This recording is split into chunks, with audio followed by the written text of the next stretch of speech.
மக்களே மக்களுக்காக மக்களால் நடத்தும் ஆட்சி மக்களாட்சி என்றார் அமெரிக்க முன்னாள் குடியரசுத் தலைவர் திரு ஆப்ரஹாம் லிங்கன்.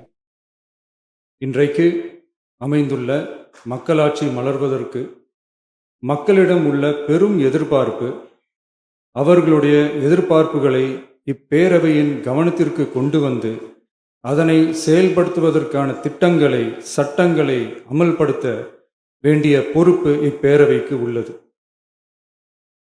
அதிகமான மக்கள் அதிக நன்மைகளை இந்த ஆட்சி காலத்தில் நன்மை பெற்றுள்ளார்கள் என்கிற வகையில் நம்முடைய செயல்பாடுகள் அமைய வேண்டும். இங்கே அனைவரும் சமம்.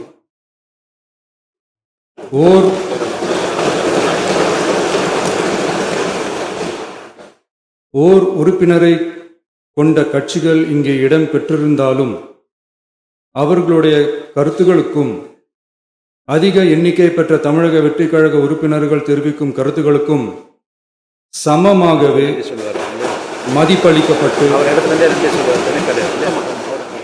நல்லவை ஏற்கப்பட்டு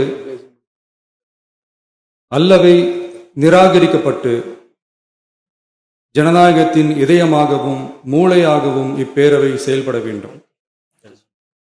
அதற்குரிய வகையில் பெருமை வாய்ந்த வரலாற்று சிறப்பு கொண்ட இப்பேரவையை நடத்தி செல்லும் பண்பை பெற்றுள்ளவரையே தமிழக வெற்றிக் கழகம் முன்மொழிந்து தாங்கள் இன்றைக்கு இந்த ஆசனத்தில் அமர்ந்துள்ளீர்கள்.